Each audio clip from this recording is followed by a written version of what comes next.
Une promesse accomplie. Malik ibn Dinar était un homme d'une grande piété. L'un des plus grands imams de Médine est un savant de renom.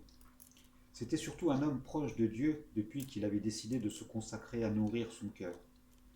Un jour, alors qu'il marchait dans les rues de Bassora avec son ami Jafar ibn Sulaiman, il passa devant une magnifique maison en construction. Une si belle demeure attirait forcément l'attention. Puis il vit un jeune homme assis là en train de donner ses ordres aux ouvriers. Ce jeune homme était d'une beauté saisissante et lui aussi attirait forcément le regard.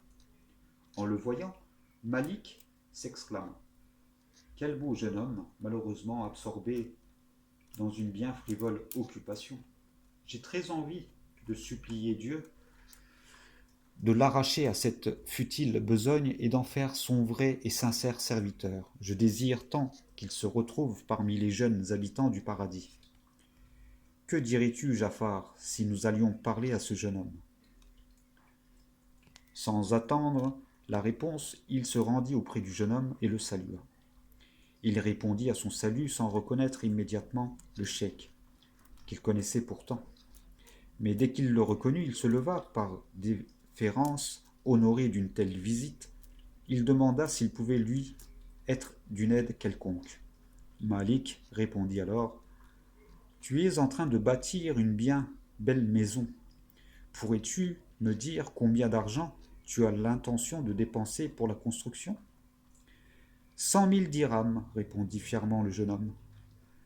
Malik ibn Dinar l'observa un moment, puis lui dit: que dirais-tu de me donner cet argent que je redistribuerai aux pauvres en échange de quoi je te garantis une superbe demeure au paradis, bien plus belle que celle-ci et même bien plus que tout ce que tu pourrais imaginer.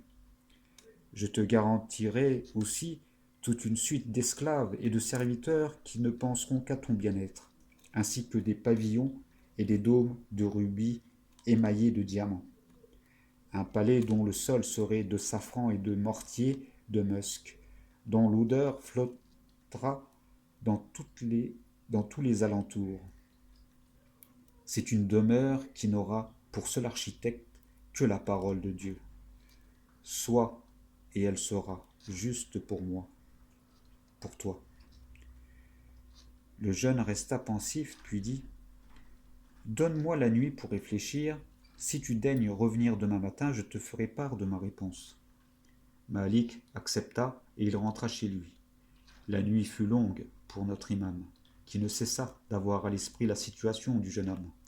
Comme chaque nuit, il se mit en prière et là, il implora en faveur de la miséricorde divine sur le jeune homme, au point d'en pleurer.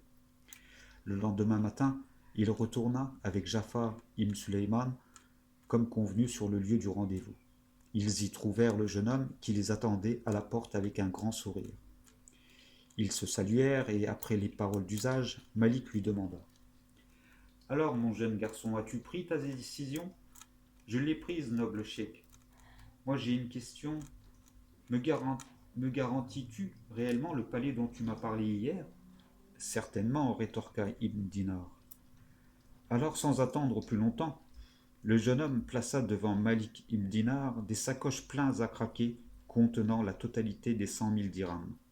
Puis il prit un parchemin, de l'encre et un calame qu'il avait apporté avec lui. Il lui dit: voici l'argent que je t'ai promis. À toi maintenant de me donner la tienne. Je veux par écrit le contenu de notre accord. Alors Malik ibn Dinar prit le parchemin et le calame. Le calem, c'est le crayon de l'époque. Et écrivit: au nom de Dieu, le clément, le miséricordieux, moi, Malik ibn Dinar, m'engage par la présente à obtenir tel palais, en précisant avec détail la construction et ses ornements de Dieu le Très-Haut pour ce jeune homme, en échange de quoi ce dernier s'engage à abandonner la construction de sa demeure et à la céder à Dieu. Plus précisément, je me suis engagé à lui obtenir un palais bien plus somptueux que celui décrit ci-dessus, édifié dans la proximité de Dieu. Puis Malik donna le parchemin au jeune homme qui lui remit l'argent. Après l'avoir salué, Malik ibn Dinar et Jafar ibn Suleyman prirent congé du jeune homme, tous heureux de leur transaction. Au lieu de rentrer chez lui, Malik décida d'aller sur le champ dans les rues de Bassora et se chargea de distribuer la totalité des 100 000 dirhams aux pauvres, ce qu'il parvint à faire avant que la nuit tombe. Puis le cheikh rentra chez lui le ventre vide, sans avoir gardé un sou pour son repas, fidèle à ses scrupules et à sa rigueur habituelle. 40 jours plus tard, la vie reprit ses droits et Malik ibn Dinar avait presque oublié cet épisode. À son habitude, il alla diriger la prière de l'aube à la mosquée, quand il trouva à la hauteur du minhab un parchemin qu'il ramassa. Il reconnut immédiatement l'engagement écrit qu'il avait fait au jeune homme. Puis il tourna le parchemin et vit un paragraphe qui disait « Dieu le Très-Haut a déchargé Malik ibn Dinar de son engagement envers ce jeune homme. Nous lui avons accordé un palais 70 fois plus beau que celui qu'il lui avait promis d'obtenir. » Très surpris, le cheikh alla immédiatement chercher Jafar ibn Suleyman et tous deux décidèrent d'aller rendre visite au jeune homme.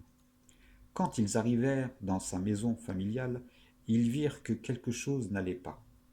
Les gens étaient en pleurs. Alors Malik s'approcha et demanda à une personne ce qu'il se passait. Celle-ci lui répondit que le jeune homme avait trouvé la mort la veille. Les deux hommes ne comprirent pas. Comment ce parchemin avait-il pu se retrouver dans le minhab alors que le jeune homme était mort? Alors Malik ibn Dinar demanda à parler au dernier homme à avoir vu le corps du jeune homme, celui qui l'avait lavé avant de l'envelopper dans son linceul. Quand l'homme arriva, Malik ibn Dinar demanda s'il était passé quelque chose de particulier. L'homme répondit « Non, si ce n'est qu'avant de mourir, le jeune homme m'a donné un parchemin. Il m'a demandé de le glisser entre son corps et le linceul. Et c'est ce que j'ai fait après l'avoir lavé. » Malik ibn Dinar sortit alors le parchemin et demanda « S'agit-il bien de celui-ci » ? « Par celui qui a donné la mort à ce jeune homme, c'est bien celui-ci, » s'exclama l'homme. « Comment peux-tu l'avoir ?